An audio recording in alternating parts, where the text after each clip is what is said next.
আসসালামু আলাইকুম। উম কেমন আছো সবাই? আশা করি ভালো আছো।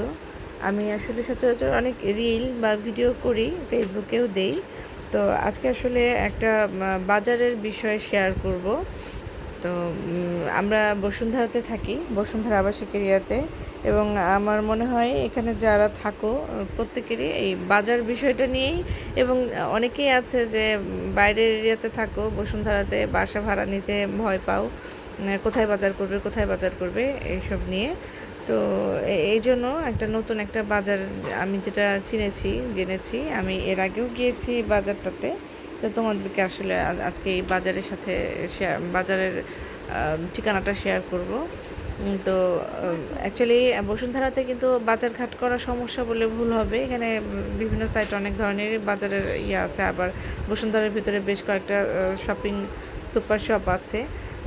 আমি যেমন আসলে সুপার শপ থেকে বাজার করি না, একে আমার মনে হয় দাম বেশি, আর দ্বিতীয়ত হচ্ছে যে ওই সুপার শপের যে মাছগুলা আমি টাটকা পাই না আসলে। আমার হয়তো বা ওরা সকালেই নিয়ে আসে, নেওয়া যায়, বাট আমার তো যে বাজার থেকে একটু দেখে টাটকা মাছ থাকবে সেটা নিব। এটা আসলে আমার ভালো লাগে, এবং আমি, আমার হাজব্যান্ড, আমার ফ্যামিলি সবাই এরকম খেতেই পছন্দ করি। তো সেক্ষেত্রে আমরা আসলে বিভিন্ন জায়গায় বাজারে যাওয়া হয় আমাদের দুজনেরই।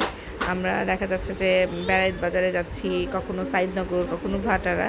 তো যাই হোক, আমি ইসাপুরা আমার এক কলিগের কাছ থেকে ইসাপুরা বাজারের নাম বলেছিলাম। তো আমার হাজব্যান্ড বাজারটা চিনে, ওর হয়তো মনে ছিল না। তো ও যখন আমার মুখ থেকে শুনলো যে ইসাপুরা বাজারের বিষয়ে, পরে আমরা এর আগের সপ্তাহে আর কি ফ্রাইডেতে আমরা এসেছিলাম ইসাপুরা বাজারে। যাই হোক, তখন ভিডিও করা হয়নি, আর আজকে মনে হলো যে আপনাদের সাথে বাজারের বিষয়টা শেয়ার করি। ইসাপুরা বাজার নদীর ধারে, বাজারে অসংখ্য মাছ পাওয়া যায়। আর আমরা আসলে আগে লোকেশনটা শেয়ার করি, সেটা হচ্ছে যে আমরা গিয়েছি 100 ফিট রোড দিয়ে জলসিঁড়ি প্রজেক্ট হয়ে দেন ইসাপুরা গিয়েছি।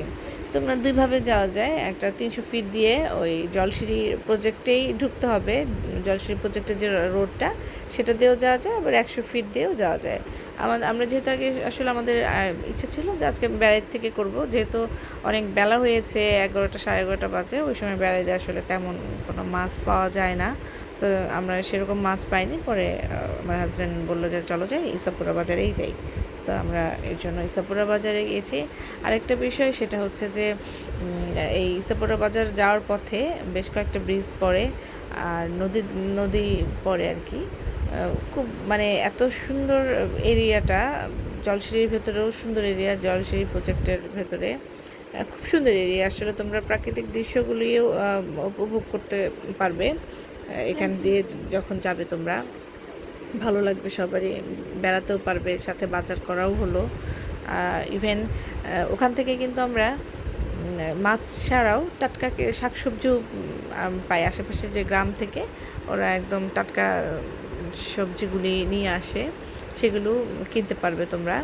তো একটু যেহেতু বৃষ্টির মধ্যে রাস্তাঘাটে একটু কাদা হয়েছিল, তো সমস্যা নেই, যাদের গাড়ি আছে বা যারা তোমরা গাড়ি ছাড়াও যেতে চাও, তারা একটা বাইক নিবে, সুন্দর ইসাপুরাতে যাবে। এবং বিশ্বাস করো যে আমি গিয়ে এত ভালো মানে উপভোগ করেছি, এবং বাজারে এত মাছ।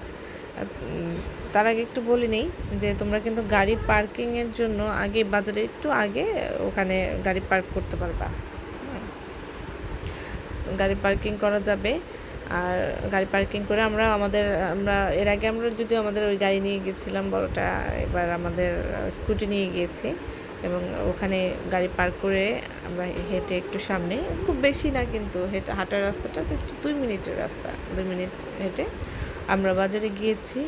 এবং এত মাছ, মানে এত ধরনের মাছ ওই বাজারটাতে, সবাই মানে আশা করি যে তোমাদের মনের মতো মাছ কিনতে পারবা তোমরা, এবং খুব টাটকা মাছ পাবে একদম। আমরা গিয়ে তো কি কিনবো, কোনটা রেখে কোনটা কিনবো আমরা নিজেই বুঝতে পারছিলাম না।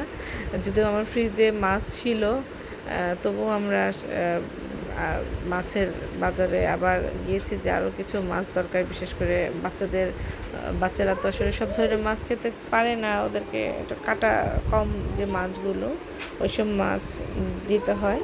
যার কারণে গিয়েছি। যদিও বাচ্চাদের মাছ তো কিনেছি, প্লাস মানে আমাদের বড়দের জন্য ছোট মাছ কিনেছি। ছোট মাছ খেতে কিন্তু অনেক মজা, অনেক স্বাদের আসলে।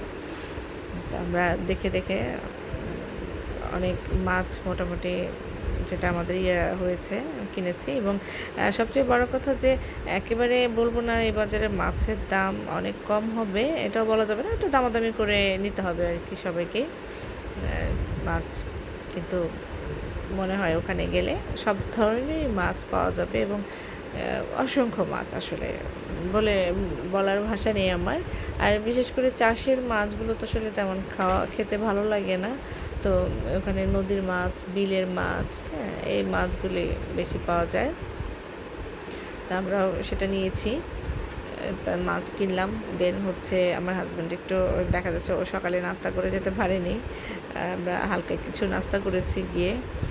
তারপর আমরা সবজি কিনেছি ওখান থেকে।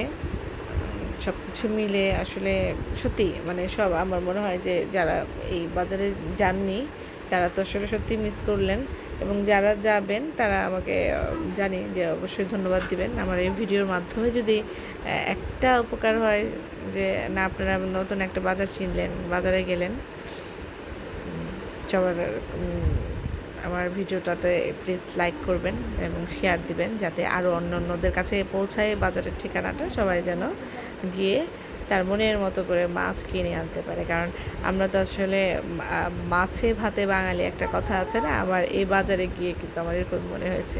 দেখো বাসায় মাছগুলো নিয়ে এসেছি এবং এগুলি আমার অনেক সময় লেগেছে। আমি এবং আমার বাসার যে সার্ভেন্ট আমরা মিলে একসাথে মাছগুলো কেটেছি, কেটে ধুয়ে উঠিয়ে রেখেছি। এবং যেহেতু ছোটো সাইজের মাছ ছিল এর জন্য এটা সময়ও লেগেছে কিন্তু। হ্যাঁ, তো অন্যান্য বাজার থেকে একটা জিনিস দেখলাম যে বাজারে মাছের দাম বেশি হলেও দামাদামি করে আনা যায় ওখান থেকে, সমস্যা হয় না। সবাইকে ধন্যবাদ, আল্লাহ হাফেজ।